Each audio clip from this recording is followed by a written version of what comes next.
Doctor Zakir Naik বাংলাদেশে আসতে না পারা ব্যর্থতার দলিল। ডক্টর জাকির নায়েকের বাংলাদেশে আসতে না পারা আমাদের অনৈক্যতার সুযোগ নিয়েই কুচক্রী মহল সফল হয়েছে কিনা ভাবার দরকার সকলের। দেখুন, ডক্টর জাকির নায়েকের বাংলাদেশে আসতে আলেমদের মতানৈক্য কোনো বাধাই নয়। অতএব এই ব্যাপারে আমরা সবাই এক, আমজনতা হইতে, আলেম ওলামারা হইতে, ইসলামী স্কলাররা হইতে সবাই কিন্তু আমরা এক। তাহলে কেন ডক্টর জাকির নায়েক বাংলাদেশে আসতে পারছেন না, এ বিষয়ে আমাদের সকলেরই ভেবে দেখতে হবে।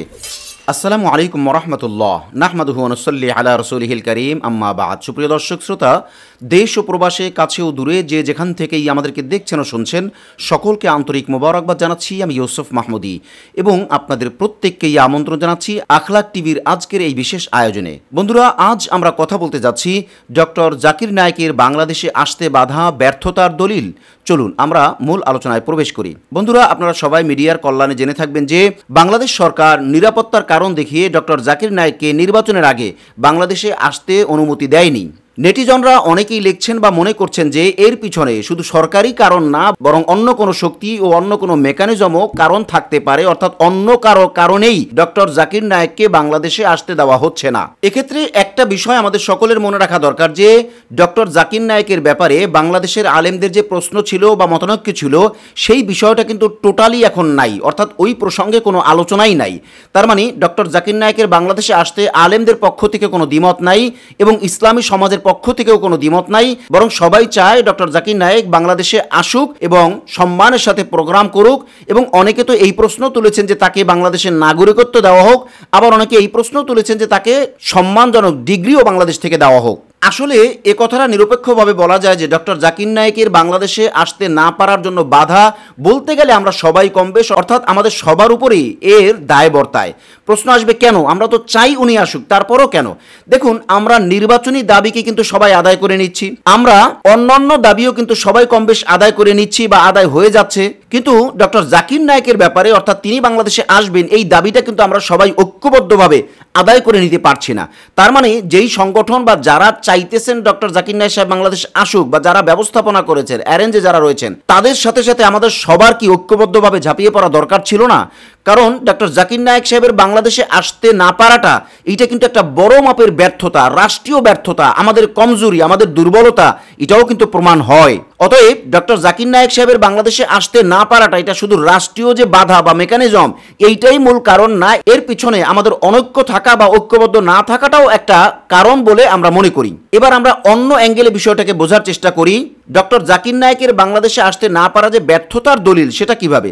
দেখুন, ডক্টর জাকির নায়েককে আমাদের পার্শ্ববর্তী রাষ্ট্রের সরকার কিন্তু চেয়েছেন, তারা কিন্তু দাবি করেছেন, যেটা মিডিয়ার কল্যাণ আপনারা সবাই কম বেশ দেখেছেন, যে ডক্টর জাকির নায়েককে তাদের হাতে তুলে দেওয়ার দাবি তারা করেছেন, তারা এই আশাই করেছেন বা এভাবেই তারা চেষ্টা চালিয়ে যাচ্ছেন, যা মিডিয়ার মাধ্যমে আপনারা সবাই কম বেশ জানেন। এখন প্রশ্ন হলো, তারা চাইতে পারে, এটা তাদের খুশি, বা তারা মনে করে হয়তো মামুবাড়ির আবদার, এটা তাদের উপরে ছেড়ে দেন, কিন্তু আমাদের দিক থেকে আমরা কেন ব্যর্থ হলাম, আমরা কেন তাকে আনতে পারছি না, আমরা কেন এই ব্যাপারটায় দুর্বল?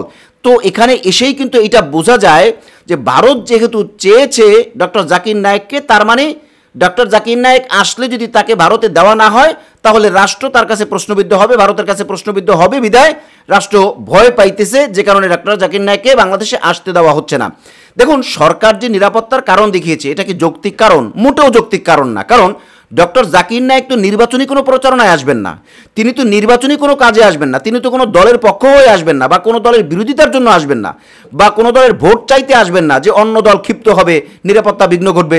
আরে ডক্টর জাকির নায়েক তো আসবেন ধর্মীয় দাওয়াতি কাজে, সেখানে তো মানুষ নির্বিঘ্নে দলে দলে ঐক্যবদ্ধ হলেও কোনো রকমের নিরাপত্তার সমস্যা নাই। এরপরও বড় কোনো আয়োজন থাকলে রাষ্ট্রের দায় বর্তায়, দায়িত্ব থাকে, এটা তো ঠিক আছে, কিন্তু অতীতে সকল রেকর্ড কি প্রমাণ করে যে ধর্মীয় বড় বড় অনুষ্ঠান, এই যে ইজতেমার অনুষ্ঠান বলেন, বা জামায়াত ইসলামের আয়োজনে বড় বড় মাহফিলের কথা বলেন, অথবা চরমনাই তথা ইসলামী আন্দোলনের আয়োজনে বড় বড় মাহফিলের কথাই বলেন, অথবা যে কোনো ধর্মীয় বড় প্রোগ্রামের কথাই বলেন, এগুলোতে কিন্তু বড় মাপের কোনো দাঙ্গা হাঙ্গামা হয় না, কোনোভাবেই হয় না। অতএব ডক্টর জাকির নায়েক আসলে নিরাপত্তার অজুহাত দেখানো, এটা নিতান্তই অজুহাত ছাড়া আর কিছুই নয়। কারণ ডক্টর জাকির নায়েক আসলে দল মত নির্বিশেষে সবাই এটাকে সমর্থন করবেন, এবং অবশ্যই তিনি সম্মানজনকভাবে সর্বোচ্চ বড় অনুষ্ঠান বাংলাদেশে করবেন, তাতে নিরাপত্তার দিক থেকে কোনো সমস্যা হওয়ার কথা না, যা অতীতের সকল বড় ধর্মীয় প্রোগ্রাম প্রমাণ করে। বরং আমরা তো একথাও যোগ করতে পারি যে ডক্টর জাকির নায়েকের পক্ষে ইভেন আওয়ামী লীগ বিএনপি পরিবারের লোকও আছে, তার মানে সে দল করে আওয়ামী লীগ, দল করে বিএনপি, দল করে জাতীয় পার্টি, অথচ সে জাকির নায়েককে ভালোবাসেন। তো জাকির নায়েক তো একজন ইসলামী স্কলার ইন্টারন্যাশনালি, আন্তর্জাতিকভাবে।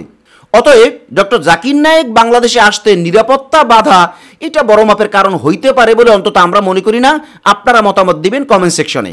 এবার আমরা শেষ করব যে কথা দিয়ে, সেটা হলো রাষ্ট্র যদি এভাবে ব্যর্থতার পরিচয় দেয়, সেই রাষ্ট্রে ভালো একটা নিরপেক্ষ নির্বাচন আমাদেরকে উপহার দিতে পারবে, এই আশা কি আমরা করতে পারি?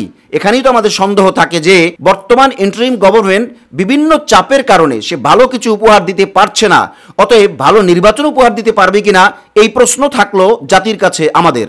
আর ভালো নিরপেক্ষ নির্বাচন যদি উপহার দিতে এই ইন্টারিম সরকার ব্যর্থ হয়, তাহলে কোনো অবস্থাতেই পরবর্তী সরকার ভালো একটা সরকার গঠন হবে এইটা আপনি আশা করতেই পারেন না। অতএব এখান থেকেই শঙ্কার জায়গা এইটা যে আমাদেরকে কি আবারও ফেসিবাদের দিকেই ফিরিয়ে নেওয়া হচ্ছে কিনা, এই বিষয়টাও কিন্তু ভাবতে হবে ডক্টর জাকির নায়েক সাহেব আসতে না পারার ব্যর্থতার ভেতর দিয়েই।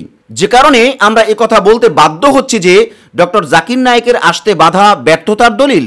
বন্ধুরা, আর নয় মতানৈক্য, আর নয় দলাদলি, চলুন আমরা সবাই মিলে দেশটাকে কিভাবে ঐক্যবদ্ধভাবে সুন্দর করা যায়, দেশটাকে গড়া যায়, দেশটাকে মানুষের কল্যাণ রাষ্ট্র করা যায়, এভাবে আমরা সবাই মিলে ঝাঁপিয়ে পড়ি এবং জামায়াত ইসলামের সাথে আমরা সবাই মিলে একসাথে কাজ করি, যাতে করে জামায়াতের নেতৃত্বে সুন্দর একটা কল্যাণ রাষ্ট্র আমরা পেতে পারি।